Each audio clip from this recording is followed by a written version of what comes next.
Welcome back to ಆಹಾ ಅಡುಗೆ ಮನೆ. ಹೂಗಳ ಸಾಮ್ರಾಜ್ಯದಲ್ಲಿ ಅರಳಿದ ಅಡುಗೆ ಮನೆಯಂತಿರುವಂತಹ ಶಾರದಾ ಅವರ ಕಿಚನ್ ನೋಡ್ತಾ ಇದ್ರೆ ಇನ್ನಷ್ಟು ಇದರ ಬಗ್ಗೆ ಇಂಟ್ರೆಸ್ಟಿಂಗ್ ಮಾಹಿತಿಗಳನ್ನ ಪಡ್ಕೊಳ್ಳೋ ಮನಸ್ಸಾಗುತ್ತೆ ಅಲ್ವಾ? ಬನ್ನಿ ಹಾಗಿದ್ರೆ ಶಾರದಾ ಅವರಿಂದ ಇನ್ನಷ್ಟು ಇಂಟ್ರೆಸ್ಟಿಂಗ್ ಮಾಹಿತಿಗಳನ್ನ ಪಡ್ಕೊಳ್ಳೋಣ.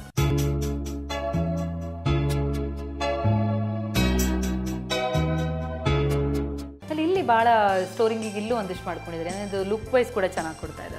ಹೌದು, ಇದು ಅಷ್ಟು ಜಾಗ ವೇಸ್ಟ್ ಆಗಬಾರ್ದು ಅನ್ನೋ ಉದ್ದೇಶದಿಂದ ಇದನ್ನ ಸ್ಪೆಷಲ್ ಮಾಡಿಸಿದ್ವಿ.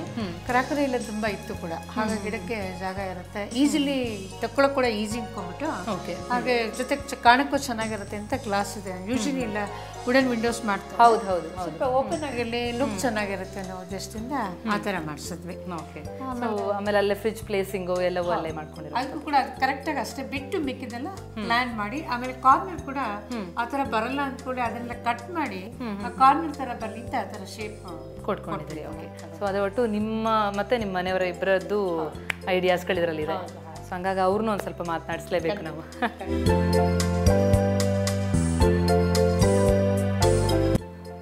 ಓಕೆ, ಈಗ ಈ ಅಡುಗೆ ಮನೆಯನ್ನು ರೂಪಿಸುವಲ್ಲಿ ನೆರವಾದಂಥವರು ಶಾರದಾ ಅವರ ಪತಿ ವಿಶ್ವನಾಥ್ ಅವರು ಕೂಡ ನಮ್ಮ ಜೊತೆ ಜಾಯ್ನ್ ಆಗಿದ್ದಾರೆ. ಸರ್, ನಿಮ್ಮ ಅಡುಗೆ ಮನೆ ನೋಡಿ ನಾವಂತೂ ಭಾಳ ಖುಷಿಯಾಗಿದೆ. ಫುಲ್ ಎಲ್ಲಿ ನೋಡಿದ್ರು ಹೂಗಳು, ಫ್ಲವರ್ಸಿಂದ ಅರೇಂಜ್ ಮಾಡಿ ಫುಲ್ ಕಲರ್ಫುಲ್ ಮಾಡಿಬಿಟ್ಟಿದ್ದಾರೆ ಕಿಚನ್ನ. ಸೊ ನೀವು ಪ್ಲ್ಯಾನ್ ಮಾಡುವಾಗ, ಕಿಚನ್ ಪ್ಲ್ಯಾನ್ ಮಾಡುವಾಗ ಏನೇನು ಐಡಿಯಾಸ್ಗಳು ಇಟ್ಕೊಂಡಿದ್ರಿ? ನಮಗೆ ಈ ಅಪಾರ್ಟ್ಮೆಂಟ್ ತೊಗೊಂಡಾಗ ನಮ್ಮದೇ ಆದ ಒಂದು ಕಿಚನ್ ಮಾಡ್ಕೋಬೇಕು ಅನ್ನೋ ಒಂದು ಇತ್ತು. ಅದಕ್ಕೋಸ್ಕರ ಈ ಓಪನ್ ಕಿಚನ್ನೇ ಬೇಕು ಅಂತ ನಾವು ಸೆಲೆಕ್ಟ್ ಮಾಡ್ಕೊಂಡ್ವಿ. ಹಾಗಾಗಿ ಆಮೇಲೆ ಅದರಲ್ಲಿ ಕಿಚನಲ್ಲಿ ಏನೇನು ವಸ್ತುಗಳನ್ನ ಎಲ್ಲೆಲ್ಲಿ ಇಡಬೇಕು ಅನ್ನೋದನ್ನು ಕೂಡ ಕಂಪಾರ್ಟ್ಮೆಂಟ್ಸ್ ಅದರ ಪ್ರಕಾರ ಮಾಡಿ ಅದೇ ಥರ ಕಾರ್ಪೆಂಟ್ರಿ ವರ್ಕ್ ಮಾಡಿಸ್ಕೊಂಡು ನಾವು ಮಾಡಿಸ್ಕೊಂಡ್ವಿ. ಅಂದರೆ ಒಂದು ಅಡುಗೆ ಮನೆ ಅಂತಂದಾಗ ಅದು ಆ ಗೃಹಿಣಿ ಕನಸಾಗಿರುತ್ತೆ ಅಲ್ವಾ? ಸೊ ಅದಕ್ಕೆ ಪೂರಕವಾಗಿ ನಿಮ್ಮಲ್ಲಿ ಏನಾದ್ರು ಫೈಟಿಂಗ್ ನಡೀತಿತ್ತ, ನಂಗೆ ಇದು ಬೇಕು, ನಂಗೆ ಅದು ಬೇಕು ಅಂತ ಅನ್ನೋ ರೀತಿಯಲ್ಲಿ? ಇಬ್ಬರು ಒಟ್ಟಿಗೆ ಕೂತ್ಕೊಂಡೆ ಮಾತಾಡ್ಕೊಂಡೆ ಅದು ಮಾಡ್ತಾ ಇದ್ವಿ. ಒಳ್ಳೆ ನನಗೆ ಸ್ವಲ್ಪ ಈ ಪರ್ಚೇಸಿಂಗ್ ವುಡ್ ಅದೆಲ್ಲ ನಾನು ನೋಡ್ಕೊತಾ ಇದ್ದೆ. ಹೆಚ್ಚು ಕಮ್ಮಿ ಏನೇನು ಬೇಕು ಮನೆ ಒಳಗಡೆ ಕಾರ್ಪೆಂಟರ್ ಬಂದಾಗ ಹೇಗೆ ಮಾಡಿಸ್ಕೋಬೇಕು ಏನೋ ನೋಡೋದ್ರಿಂದ ಅವ್ರು ವುಡ್ ಎಲ್ಲ ಏನು ಯೂಸ್ ಮಾಡಿದಿರಿ? ಅಂದರೆ ಯಾವ ಪರ್ಟಿಕ್ಯುಲರ್ ರೀಸನ್ಗೆ ಅದನ್ನ ಯೂಸ್ ಮಾಡಿ? ನಾವು ಇದೆಲ್ಲ ಕಿಚನ್ಗೆ ಉಪಯೋಗಿಸ್ತಾ ಇರೋದ್ರಿಂದ ಎಲ್ಲ ವಾಟರ್ ಪ್ರೂಫ್ ಲ್ಯಾಮಿನೇಟೆಡ್ ವುಡ್ ಉಪಯೋಗಿಸ್ತಾ ಇದ್ವಿ. ಯಾಕಂದ್ರೆ ನೀರು ಬೀಳ್ತಾ ಇರುತ್ತೆ, ಇದಾಗುತ್ತೆ. ಸೊ ಅದರಿಂದ ಇದಾಗಬಾರ್ದು, ಕೆಡಬಾರ್ದು ಅನ್ನೋ ದೃಷ್ಟಿ ಇಟ್ಕೊಂಡು ವಾಟರ್ ಪ್ರೂಫ್ ವುಡ್ಡೇ ಉಪಯೋಗಿಸ್ತಾ ಇದ್ವಿ. ಅದ್ರ ಮೇಲೆ ಸನ್ಮೈಕಾ ಲ್ಯಾಮಿನೇಟೆಡ್ ವುಡ್ಡೆಲ್ಲ ಕಾಸ್ಟ್ಲಿದನ್ನು ಉಪಯೋಗಿಸ್ತಾ ಇದ್ವಿ. ಸೊ ಮನೆಯವ್ರಿಗೆಲ್ಲರಿಗೂ ಇಷ್ಟ ಆಗಿದೆಯಾ? ನೀವು ಹೇಳಿದಾಗ ಸ್ವಲ್ಪ ವೈಟ್ ಅಂತಂದ್ರೆ ಮೈಂಟೈನ್ ಮಾಡೋದು ಕಷ್ಟ. ಬಟ್ ನಾವು ಏನು ಅಂತಂದ್ರೆ ಹೆಚ್ಚು ಕಮ್ಮಿ ಪ್ರತಿ ವಾರ ಕೂಡ ಅದನ್ನ ಯಾವ ಇದಕ್ಕೆ ಕ್ಲೀನಿಂಗ್ ಏಜೆಂಟ್ ಉಪಯೋಗಿಸಿ ಕ್ಲೀನ್ ಮಾಡ್ತಾನೆ ಇರ್ತೀವಿ. ಇಲ್ಲ ಅಂತಂದ್ರೆ ಅದು ಬ್ಲ್ಯಾಕಿಶ್ ಆಗೋದು. ಅದು ಕೇರ್ ತಗೊಂತೀವಿ ನಾವು. ಆಮೇಲೆ ಇಲ್ಲಿ ಡೈನಿಂಗ್ ನೀವು ಇಲ್ಲಿ ಪ್ಲೇಸಿಂಗ್ ಮಾಡ್ಕೊಂಡಿರೋದು ಚೆನ್ನಾಗಿದೆ ಅನ್ಸುತ್ತೆ. ಅಂದ್ರೆ ವೆಲ್ ಯುಟಿಲೈಸೇಷನ್ ಆಫ್ ಸ್ಪೇಸ್, ಜೊತೆಗೆ ಬಹಳ ಹತ್ರ ಅಲ್ವಾ, ನಿಮ್ಗೆ ಈಸಿ ಅನ್ಸುತ್ತಾ? ಏನಾದ್ರು ಬಿಸಿ ಮಾಡಿದ ಕೂಡಲೇ ಪಾಸ್ ಮಾಡೋಕ್ಕೆ ಈಸಿ ಆಗುತ್ತೆ. ಚಪಾತಿ ಆಗಲಿ, ದೋಸೆ ಆಗಲಿ, ತಕ್ಷಣ ನಾವು ಸ್ವಲ್ಪ ಚಪಾತಿ ಕೂಡ ಜಾಸ್ತಿ ತಿಂತೀವಿ, ನಾರ್ತಲ್ಲಿ ಇದ್ವಿ, ಹಾಗಾಗಿ ಅದರಿಂದ ಹತ್ರ ಇಲ್ಲಿನೋ ಉದ್ದೇಶ ಬಂದಿತ್ತು.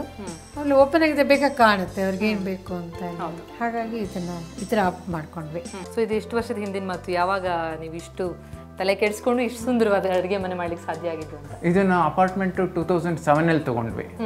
ಸೊ 2007 ತಗೊಂಡು ಅಪಾರ್ಟ್ಮೆಂಟ್ ಇನ್ನೂ ಕನ್ಸ್ಟ್ರಕ್ಷನ್ ಆಗ್ತಾ ಇದ್ದಾಗಲೇ ನಾವು ಕಿಚನ್ ಹೇಗೆ ಮಾಡ್ಕೋಬೇಕು, ಕಿಚನಲ್ಲಿ ಫ್ರಿಜ್ಜಲ್ಲಿ ಇಟ್ಕೋಬೇಕು, ಪ್ಲಾಟ್ಫಾರ್ಮ್ ಹಾಬ್ ಎಲ್ಲಿರಬೇಕು ಅದೆಲ್ಲ ಮಾಡ್ಕೊಂಬಿಟ್ಟು ದೇವ್ರ ಮನೆ ಎಲ್ಲಿರಬೇಕು, ಅದಕ್ಕೆ ಕರೆಕ್ಟಾಗಿ ಎದುರುಗಿದಿರಬೇಕು, ಅದೆಲ್ಲ ಪ್ಲಾನ್ ಮಾಡಿಕೊಂಡು ನಮ್ಮ ಡೆವಲಪರ್ಗೆ ಹೇಳಿ ಈ ಥರ ಕಿಚನ್ ಮಾಡಿಸ್ಕೊಂಡ್ವಿ. ಅಂದರೆ ಎಲ್ಲ ನಿಮ್ಮ ಮುತುವರ್ಜಿಯಲ್ಲೇ ಆಗಿರೋಂಥದ್ದು. ಎಷ್ಟು ಖರ್ಚು ಬಿತ್ತು ಸರ್ ಈ ಅಡುಗೆ ಮನೆಯೇ ನೀವು ಸಪ್ರೇಟಾಗಿ ತೊಗೊಳ್ಳೋದಾದ್ರೆ? ಅಡುಗೆ ಮನೆಗೆ ಬರೀ ಕಾರ್ಪೆಂಟ್ರಿ ವರ್ಕು ಮಿಕ್ಕಿದೆಲ್ಲ ಗ್ರಾನೈಟ್ ಸೇರಿಕೊಂಡು ಅಂತಂದರೆ 3.5 ಲ್ಯಾಕ್ ಆಯಿತು. ಓಕೆ, ನೀವು ನಮ್ಮ ಕಾರ್ಯಕ್ರಮಗಳನ್ನ ನೋಡಿರ್ತೀರಿ. ಈಗ ನಿಮ್ಮ ಅಡುಗೆ ಮನೆನ ನಮ್ಮ ಕಾರ್ಯಕ್ರಮದಲ್ಲಿ ತೋರಿಸ್ತಾ ಇದ್ದೀವಿ. ಸೊ ಭಾಗಿಯಾಗ್ತಿದ್ರಿ, ಹೇಗೆ ಅನಿಸ್ತಿದೆ? ತುಂಬ ಸಂತೋಷ ಆಗ್ತಾ ಇದೆ. ಎಲ್ಲರಿಗೂ ನೋಡ್ತಾ ಇದ್ದಾಗ ಅನ್ನಿಸ್ತಿತ್ತು, ಹೌದಲ್ಲ ನಮ್ಮ ಕಿಚನ್ ಕೂಡ ತೋರಿಸ್ಬೋದಲ್ಲ, ನಮ್ಮದು ಕನಸಿನ ಕಿಚನ್ ಇದು.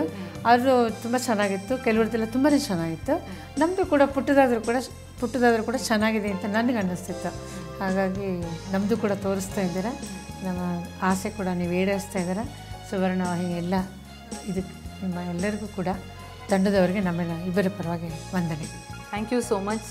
ನಿಮ್ಮ ಅಡುಗೆ ಮನೆಯನ್ನು ತೋರಿಸಿದ್ರಿ, ನಮ್ಮ ವೀಕ್ಷಕರಿಗೊಂದು ಐಡಿಯಾ ಬಂದಿರುತ್ತೆ ಅಡುಗೆ ಮಾಡ್ಕೋಬೇಕು ಅಂದರೆ, ಅಡುಗೆ ಮನೆ ಮಾಡ್ಕೋಬೇಕು ಅಂತಂದರೆ ಅದೇ ಮುಖ್ಯ ಉದ್ದೇಶ ಕೂಡ ನಮ್ಮದು.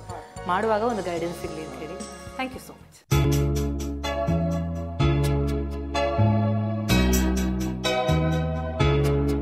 ಶಾರದಾ ಅವರ ಅಡುಗೆ ಮನೆಯನ್ನ ನೋಡ್ತಾ ಇದ್ದಂತೆ ನಿಜಕ್ಕೂ ಆಹಾ ಅನ್ನೋಣ ಅಂತ ಅನ್ಸತ್ತಲ್ವಾ? ನಿಮ್ಮ ಅಡುಗೆ ಮನೆ ಕೂಡ ಆಹಾ ಅಡುಗೆ ಮನೆ ಅನ್ನೋ ಹಾಗಿದೆಯಾ? ಹಾಗಿದ್ರೆ ನಿಮ್ಮ ಅಡುಗೆ ಮನೆಯ ಭಾವಚಿತ್ರವನ್ನ ನಮಗೆ ಕಳಿಸ್ಕೊಡಿ. ನಾವು ನಿಮ್ಮ ಅಡುಗೆ ಮನೆಗೆ ಬಂದು ಆ ಕಿಚನ್ ಅನ್ನ ಜಗತ್ತಿಗೆ ತೋರಿಸ್ತೀವಿ. ಇನ್ನಷ್ಟು ಇಂಟ್ರೆಸ್ಟಿಂಗ್ ಮಾಹಿತಿಯನ್ನ ಅಡುಗೆ ಮನೆ ಬಗ್ಗೆ ಕೊಡೋದು ಬಾಕಿ ಇದೆ. ಅದನ್ನು ನೋಡೋಣ ಈ ಪುಟ್ಟ ಬ್ರೇಕ್ನ ನಂತರ.